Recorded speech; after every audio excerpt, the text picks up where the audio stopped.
Josef Mengele, zloglasni demonski zdravnik iz Auschwitza. To je vse, kar je ostalo od ene izmed 4 plinskih komor tukaj.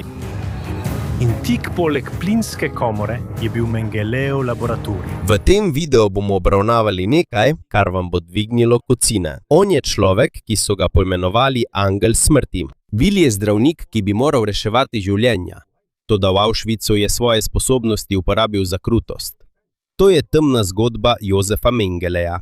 Preden je Josef Mengele postal znan kot eden najokrutnejših zdravnikov nacistične Nemčije, je bil izobražen mladenič, ki je sanjal o uspešni karieri v medicini. Rojen je bil 16. marca 1912 v Ginzburgu, mestu v Bavarski, Nemčija. Bil je najstarejši sin Karla in Walburge Mengele. Njihova družina je bila premožna, saj je njegov oče imel v lasti podjetje, ki je izdelovalo stroje za kmetijstvo. Ko je bil še otrok, ni bilo nobenih jasnih znakov, da bo postal znan vojni zločinec. Odraščal je v udobnem domu, imel je dobro izobrazbo in mu ni bilo treba trpeti, da bi si zagotovil lepo prihodnost. Leta 1930 je začel študirati. Študiral je tudi antropologijo oziroma študij o izvoru in fizičnih značilnostih ljudi. Vpisal se je na univerze v Münchnu, na Dunaju in v Bonnu. Toda medtem ko je študiral, se je Nemčija hitro spreminjala. Veliko Nemcev je bilo takrat jeznih in so izgubljali upanje zaradi revščine, brezposelnosti in poraza države v Prvi svetovni vojni. To je izkoristila nacistična stranka. Obljubili so, da bodo povrnili moč in čast Nemčiji. Nacisti so tudi verjeli, da bi morali Nemci, ki ustrezajo njihovemu videzu, voditi Nemčijo. Za manj vredne so imeli Jude, Rome, Slovane, ljudi z invalidnostjo in druge skupine, ki niso ustrezale njihovim merilom. Zaradi tega so jim odzeli pravice, jih zapirali in mnoge ubili.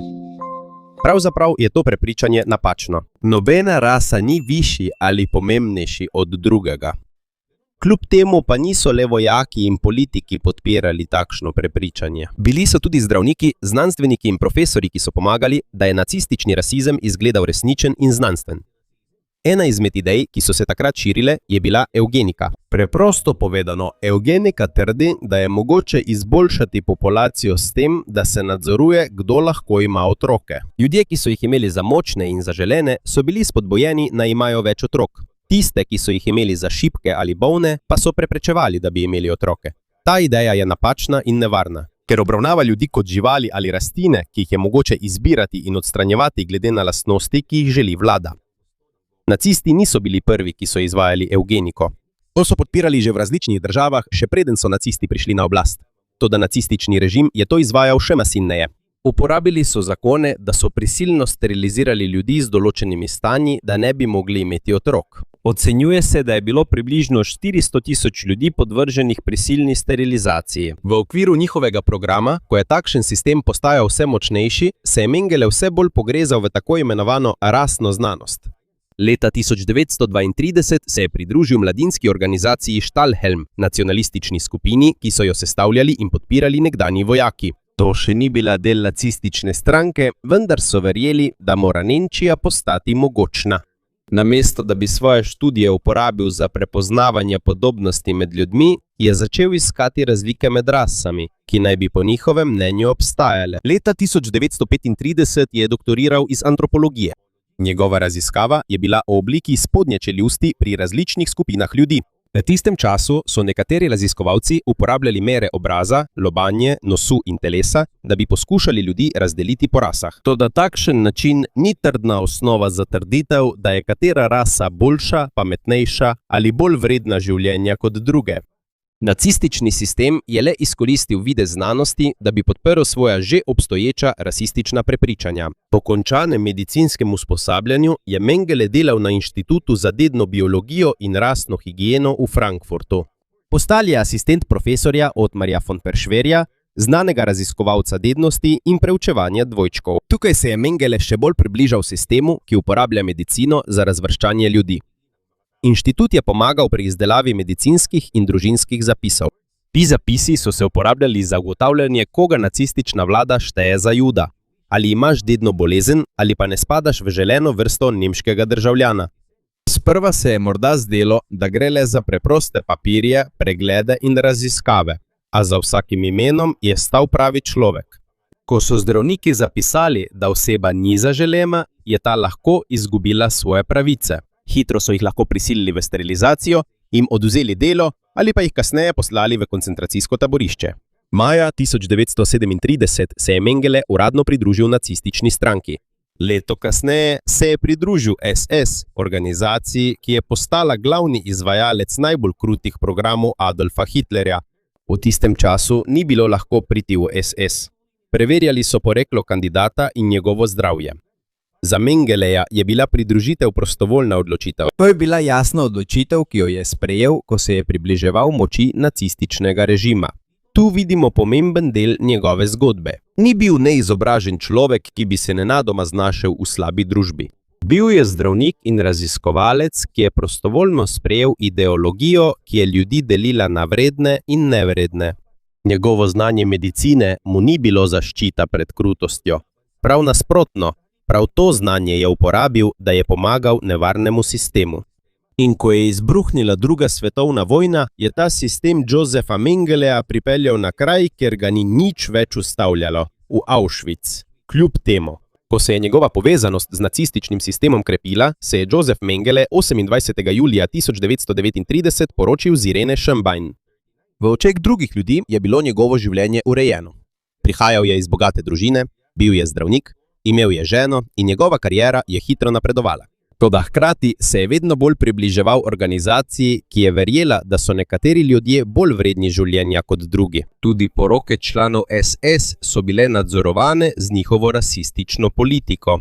Zaljubljenca sta morala dokazati, da izpolnjujeta tako imenovano arijsko poreklo.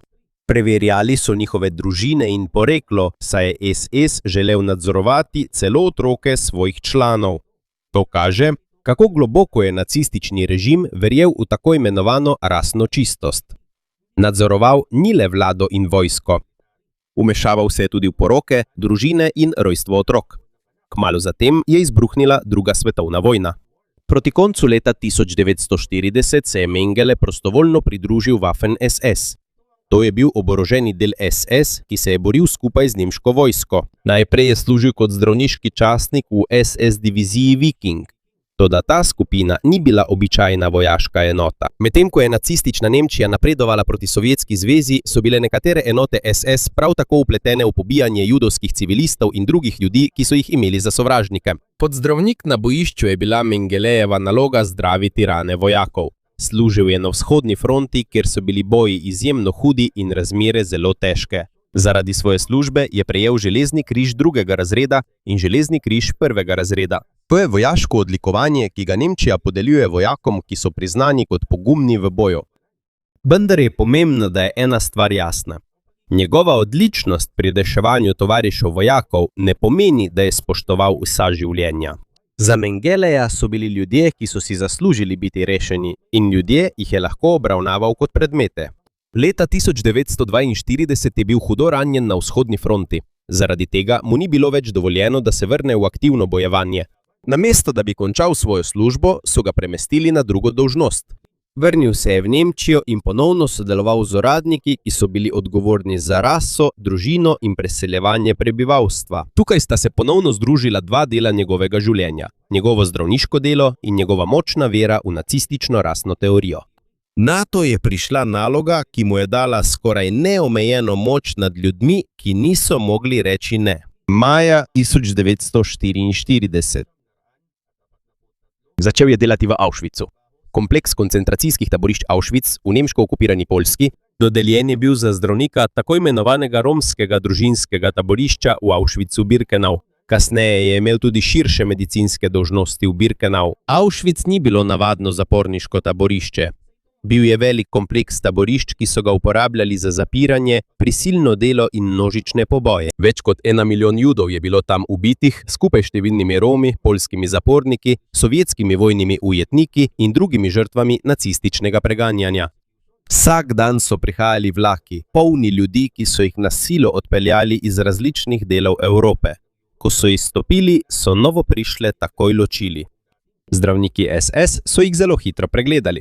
Tisti, ki so izgledali močni, so jih lahko poslali na prisilno delo. Starejši, Mnogi bolni, nosečnice in številni otroci, ki niso mogli delati, so bili pogosto neposredno poslani v smrt.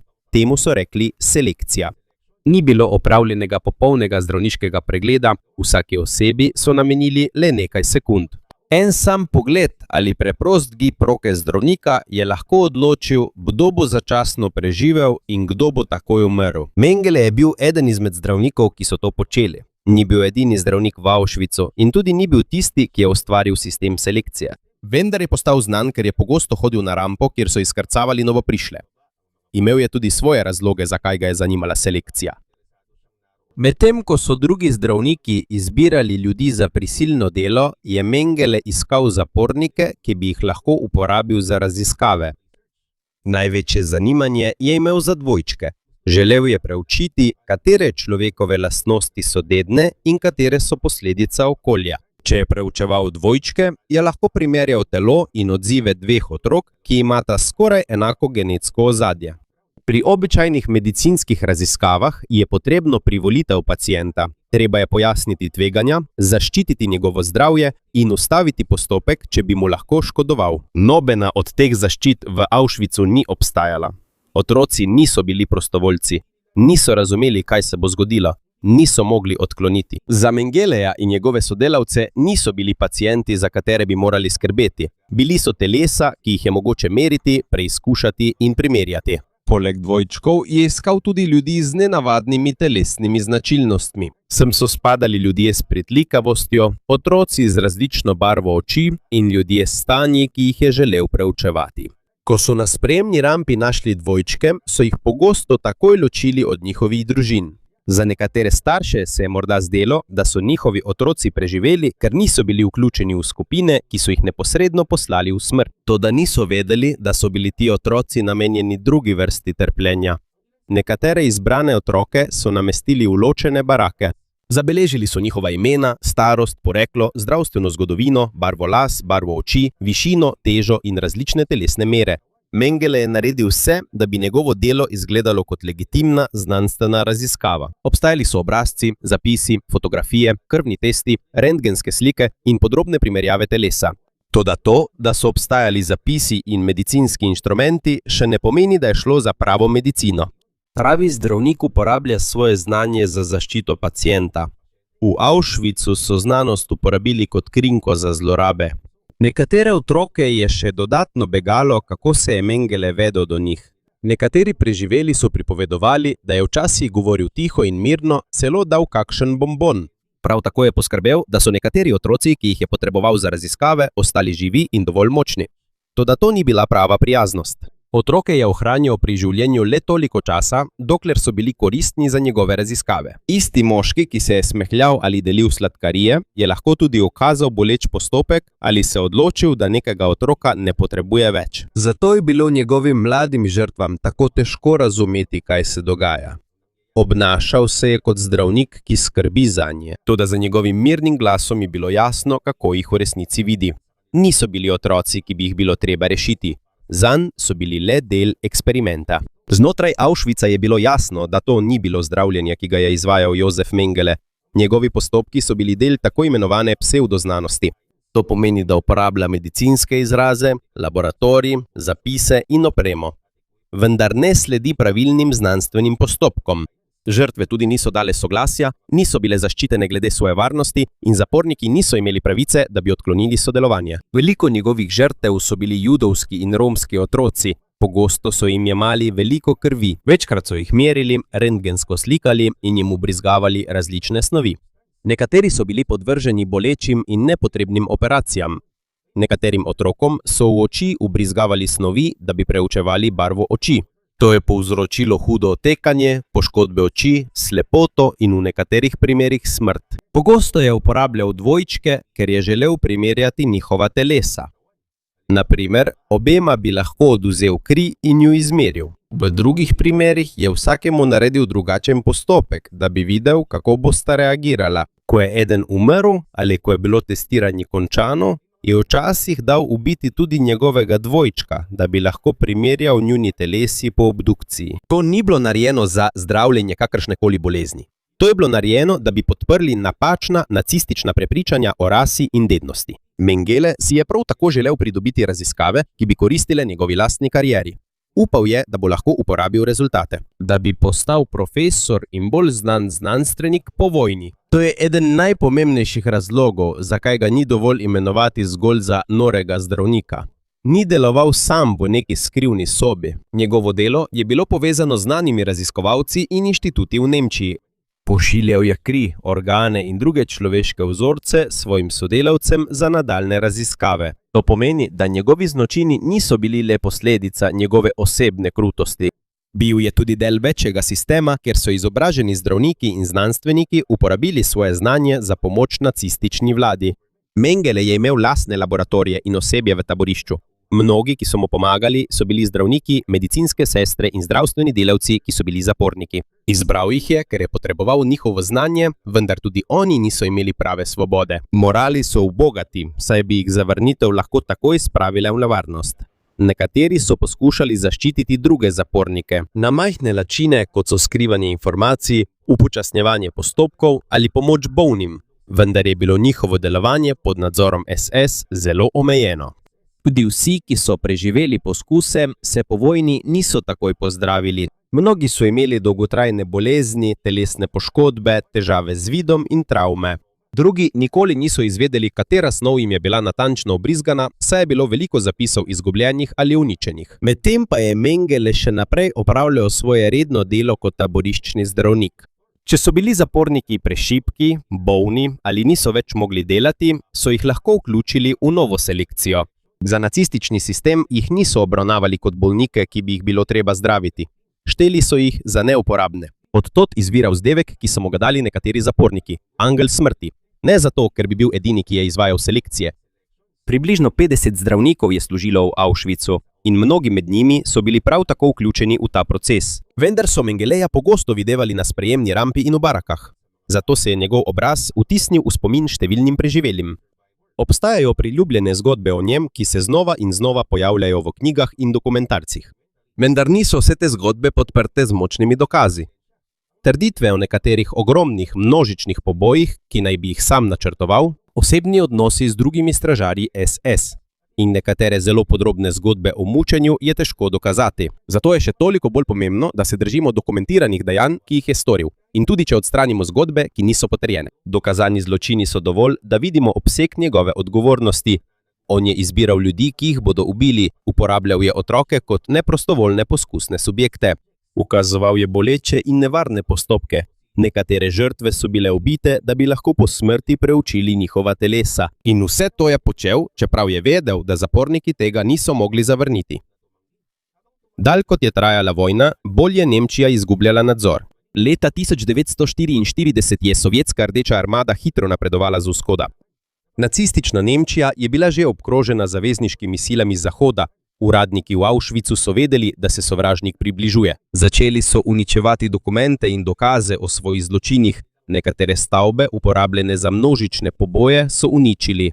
Prav tako so veliko zapornikov premestili v druga taborišča v notranjosti. 17. januarja 1945 se je začela velika evakuacija Auschwitza. Tisoče zapornikov, ki so še lahko hodili, so prisilno odpeljali iz taborišča sredi hude zime. Ti pohodi so bili kasneje imenovani pohodi smrti, ker je veliko zapornikov umrlo zaradi izčrpanosti, lakote, mraza, bolezni ali ker so jih stražarji ustrelili. Skupaj z umikom osebja SS je iz Auschwitza pobegnil tudi Mengele.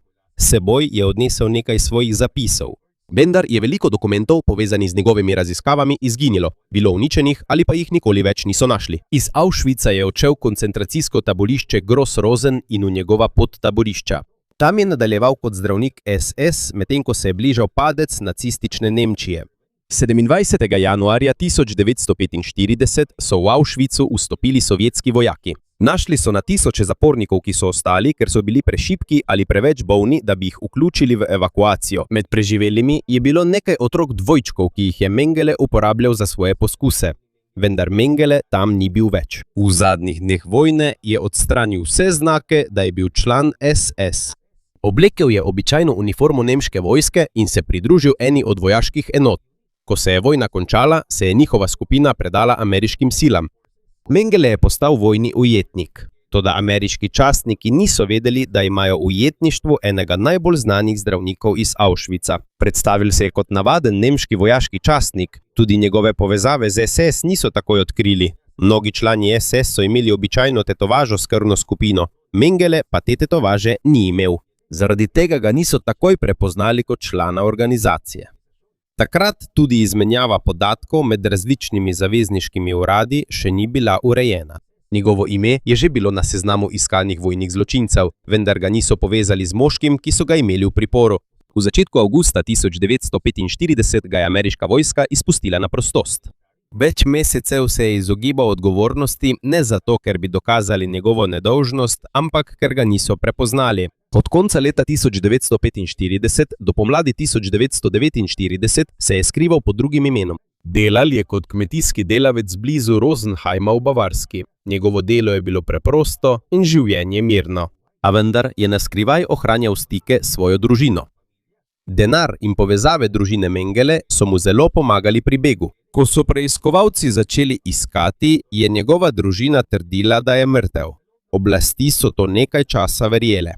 Medtem ko so preživeli, poskušali znova zgraditi svoja življenja. Moški, odgovoren za eksperiment in smrt številnih ljudi, živi le nekaj 100 kilometrov stran od kraja svojih zločinov. Toda Mengele je vedel, da v Nemčiji ne bo varen, dokler je tam. Ko se je večalo število pričevanj preživelih, je preiskovalcem postajala njegova vloga v Auschwitzu vse bolj jasna. Zato je julija 1949 z denarjem svoje družine in novo ponarejeno identiteto zapustil Evropo. Njegova naslednja destinacija je bila Argentina. Tam se bo začel daljši del njegovega pobega. Iskanje ji bo trajalo več desetletij, a nikoli ne bo pripeljalo do njegovega sojenja. Ko so se pojavljala pričevanja preživelih, je bil Josef Mengele vse bolj prepoznan kot eden najbolj iskanih nacističnih vojnih zločincev. Vedeli je, da je nevarno ostati v Nemčiji. Leta 1949 je pobegnil iz Evrope s pomočjo skrivne mreže za pobeg, ki so jo uporabljali nekateri nekdanji nacisti. Prišel je v Italijo in si pridobil potovalne dokumente pod lažnim imenom Helmut Gregor. Iz Genove je odplul z ladjo v Argentino in prispel v Buenos Aires 22. junija 1949. Ni res, da ga je predsednik Juan Perón osebno nastanil v svoji palači, vendar pa je res, da je bila Argentina takrat varno zatočišče za številne pobegle naciste. Uradniki, poslovneži in nekdanji podporniki nacistov so jim pomagali pri iskanju dela, stanovanja in nove identitete. V Argentini je Mengele delal, vzdrževal stike z nemško skupnostjo in še naprej prejemal denar od svoje bogate družine v Nemčiji. Ni živel kot prestrašen ubežnik. Sčasoma je postal še bolj samozavesten. Razšel se je svojo prvo ženo Ireno. Leta 1956 se je poročil z Marto, vdovo svojega brata. Toda tudi njun zakon v Argentini ni dolgo trajal. Mengele je bil tako samozavesten, da je opustil lažno ime in ponovno začel uporabljati svojo pravo identiteto. Pridobil je celo argentinske dokumente kot Josef Mengele. To pomeni, da je nekaj časa lahko živel v Buenos Airesu, medtem ko so njegove žrtve čakale na pravice. Toda preživeli in lovci na naciste niso prenehali iskati njega.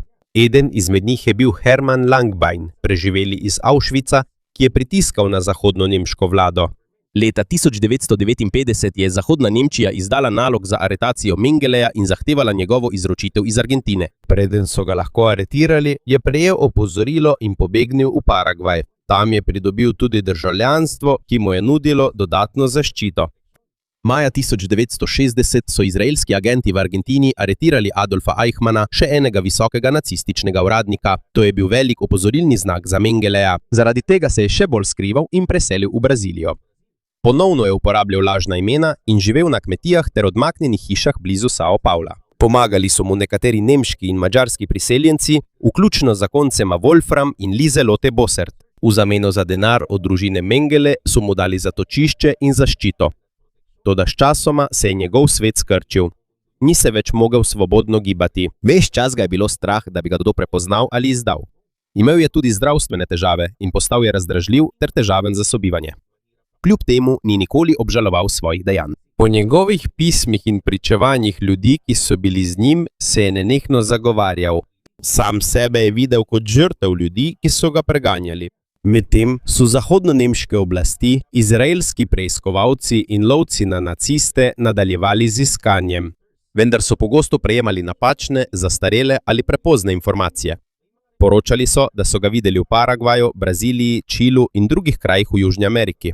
Ker je nenehno spreminjal ime in prebivališče, je bilo težko potrditi, kje se dejansko nahaja. Pri njegovem pobegu je pomagalo tudi počasno ukrepanje nekaterih vlad, pomanjkanje izmenjave podatkov in ljudje, ki so ga namerno zaščitili. Prav tako ni res, da je bilo leta 1964 proti njemu popolno kazensko sojenje. Mengele se nikoli ni pojavil na sodišču.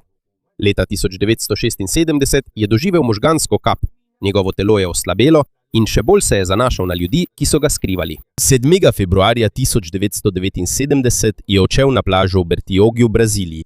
Med plavanjem ga je ponovno zadela kap in se je utopil. Star je bil 67 let. Pokopali so ga pod lažnim imenom Wolfgang Gerhardt. Zaradi tega so ga oblasti še naprej iskale, čeprav je bil že mrtev. Leta 1985 so zahodno-nemški preiskovalci našli pisma in dokumente, ki so družino Mengele povezovali z ljudmi, ki so ga skrivali v Braziliji. Odprli so grob Wolfganga Gerharda. Mednarodna forenzična ekipa je pregledala kosti, zobozdravstvene kartoteke, višino, starost in prejšnje telesne poškodbe. Izkazalo se je, da se ti podatki ujemajo z Mengelejem. Vendar so nekateri še vedno dvomili. Zato so leta 1992 znanstveniki uporabili testiranje DNK. Primerjali so DNK iz kosti z DNK Mengelejevih sorodnikov. Rezultat je potrdil, da truplo res pripada Josefu Mengeleju. Končno je bila resnica jasna. Umrl je leta 1979. Ni bil ujet, ni bil zaprt, ni se soočil s preživelimi in nikoli ni bil obsojen na sodišču. Njegova smrt ni pomenila pravice. Umrl je kot svoboden človek, potem ko se je več let izogibal odgovornosti. Njegov pobeg ni bil posledica le tega, da se je dobro skrival. Pomagala so mu tudi ponarejena dokumenta, denar njegove družine, podporniki in počasno ukrepanje oblasti. Toda čeprav je ušel v sodišču, ni mogel izbrisati resnice. Dokumenti so ostali, imena žrtev so ostala. In kar je najpomembneje, ostala je pričevanja preživelih. Ljudje, ki jih je imel za laboratorijske poskusne zajčke, so postali njegovi najmočnejši pričevalci proti njemu. In to je tisto, česar mu nikoli ni uspelo pobegniti.